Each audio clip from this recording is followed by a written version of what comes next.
안녕하십니까. 이거 하나 벌었습니다.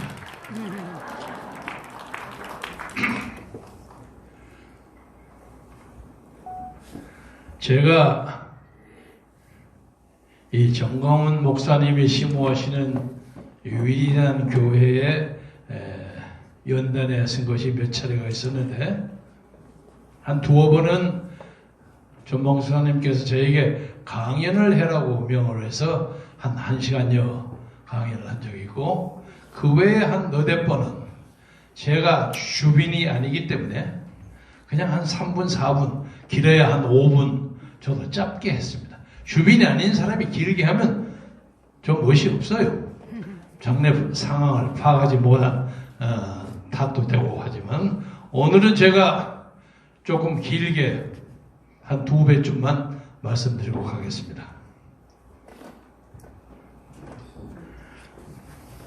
지금 우리나라는 벌어지는 선거가 문재인과 정광훈의 싸움입니다.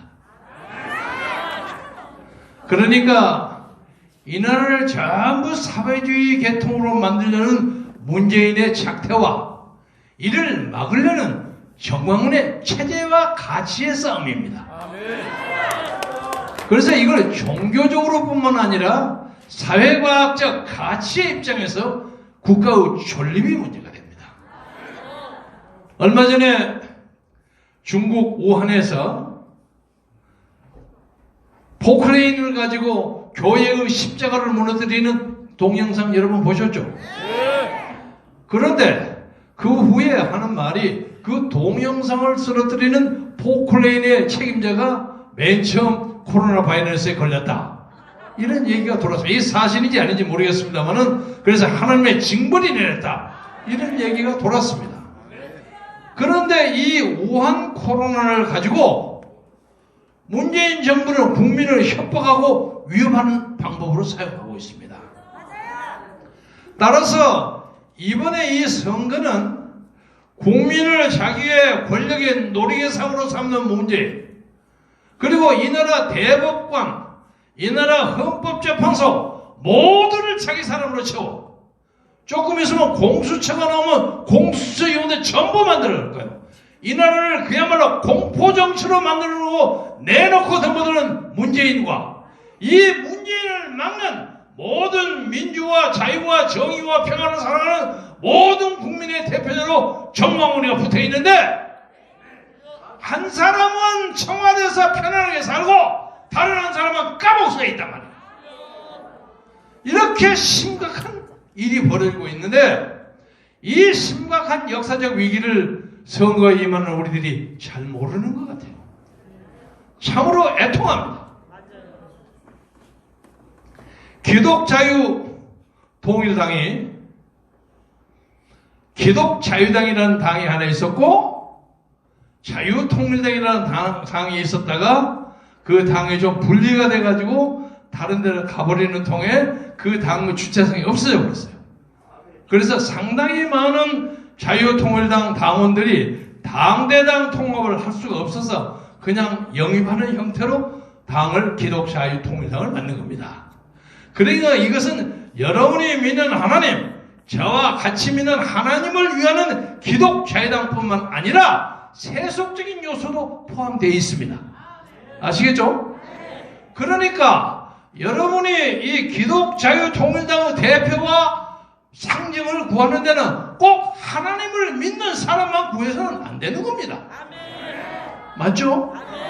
정광훈 목사님이 그렇게 말씀하셨습니다. 3.1운동 때 우리가 내가 기독교만 가지고 했느냐, 천도교, 불교 다 섞어서 했어요. 우리 광화문 세력이 매 토요일날 집회를 벌였을 때 그게 기독교 도둑만 왔습니까?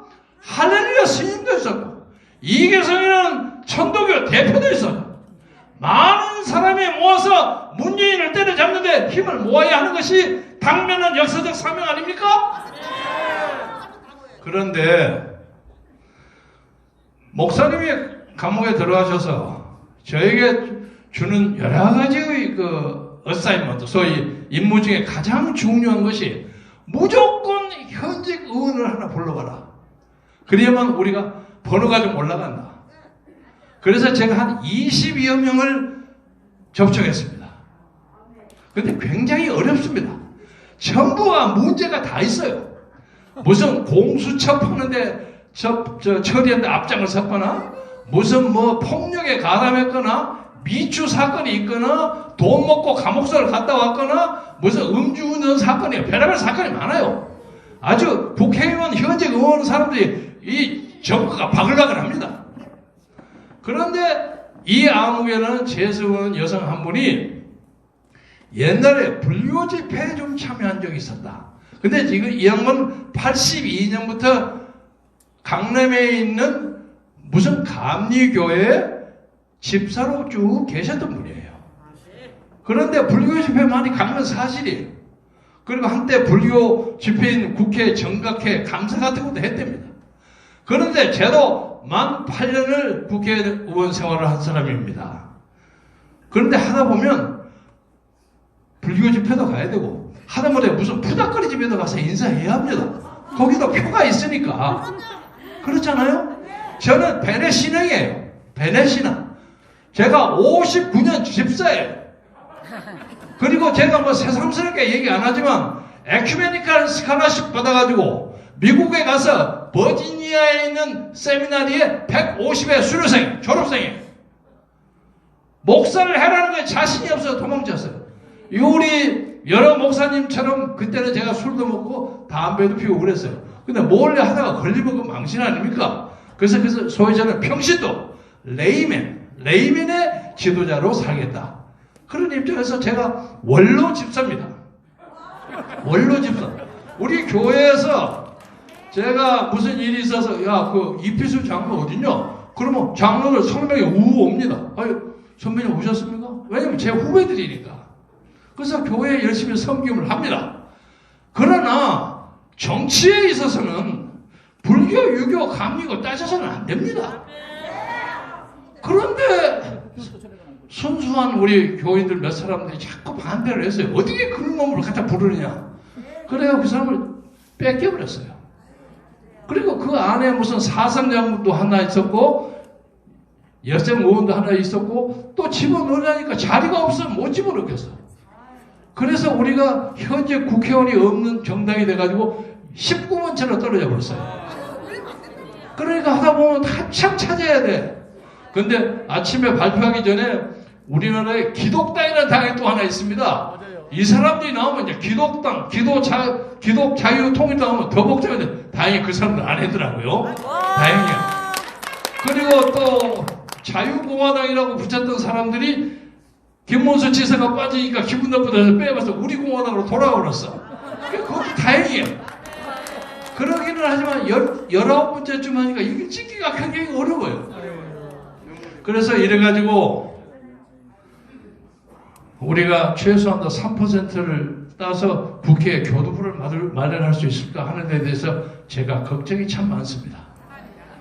어저께 아침에 김태훈 변호사가 저에게 전화가 와서 아침 일찍이 정광훈 목사님을 뵙고 왔는데, 전 목사님 말씀이, 어이 김 변호사, 내가 지난밤에 잠을 한숨도 못 잤네, 그러시더라는 거예요.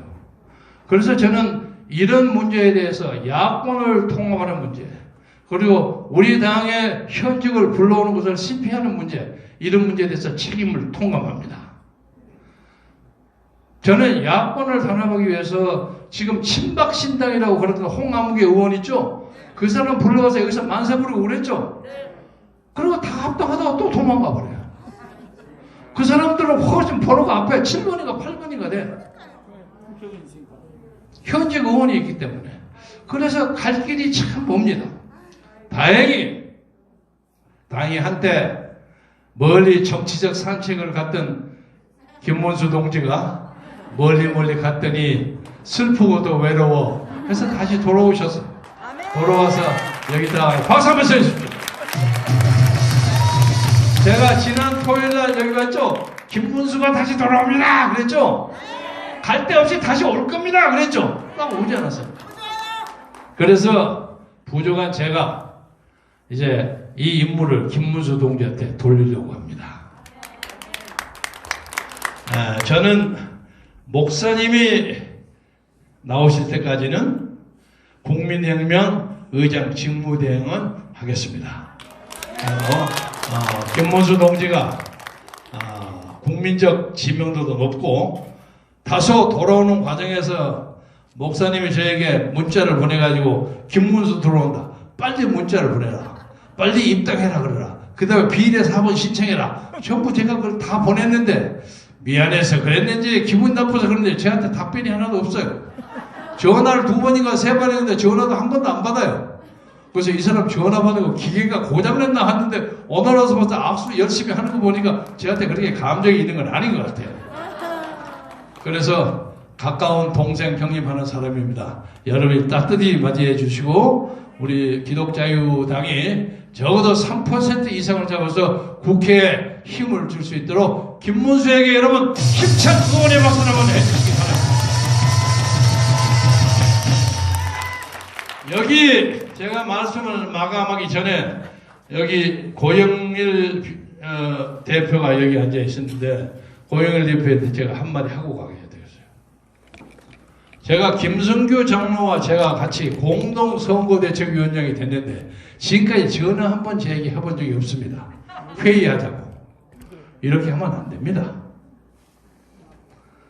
목사님이 감옥소에 가버리기 때문에 우리의 정치적 활동이 다 올수독되어 있습니다. 저는 목사님이 잡혀가는 걸 보면서 2000년 전에 예수 그리스도가 헤로당 시대에 빌라도 때 끌려가서 고난의 십자가를 지고 갔던 그때 생각이 나요.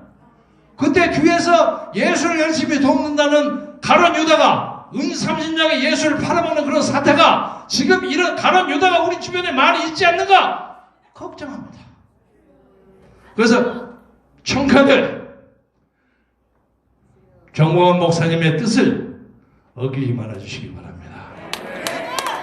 저는 어제 그제 2번 내가 나갈 때까지 그 자리에 꼭 좀 있으라 하는 메시지를 2번이나 받았습니다. 그래서 목사님이 나가실 때까지 제가 이 자리는 지키겠습니다만은 우리가 쉽게 선거를 좀 이길 수 있었던 것이 꼬여버리지 않았는가. 그리고 야권을 단합하기 위해서 한때 제가 선거대책위원장 때 저쪽에 박형준 미래통합당 공동선대위원장하고 회동해서 선거연대를 맺었습니다.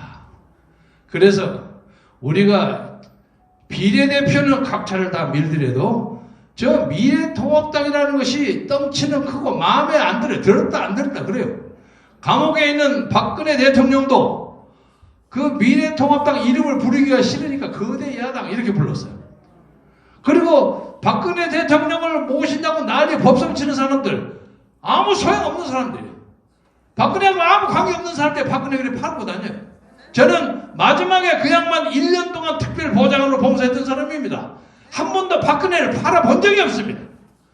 그리고 심부름하는 사람이 문서 하나 갖다 줬다가 나중에 무슨 비례대표 신청하는데 박근혜가 반대해갖고 나를 2번 칼질했다는 둥 그따구 소리를 박근혜는 하늘이 무너져도 한 사람이 아닙니다. 이렇게 사람을 모욕하고 써먹고 팔아먹어. 이런 비극의 역사 위에서도 우리는 정관이라는 선지자를 통해서 새 역사를 만들어 갑시다.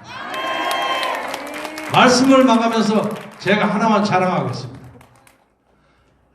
제가 꼬마 때부터 연설을 좀 잘한다고 해가지고 중고등학교 때는 시골에서 하여 웅변대금 쓸고 다녔어요. 대학에 들어왔을 때는 당시에 가장 한국에서 권위가 있다는 육군사관학교 전국토론대 제가 2년 연습을 했는데 지금도 그 기록이 깨지지 않았어요.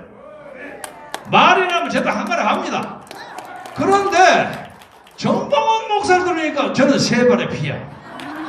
왜냐하면 이 양반에게는 영혼을 움직이는 힘이 있어요.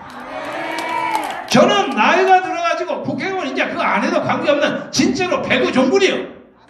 그런데 정방을 통해 가지고 문제를 끌어낼 수 있겠구나 해서 제가 가담한 사람이에요. 전혀 정치에 관심 없는 사람입니다. 저 앞으로 몇 년 됐으면 한 80 가까이 되는 사람입니다.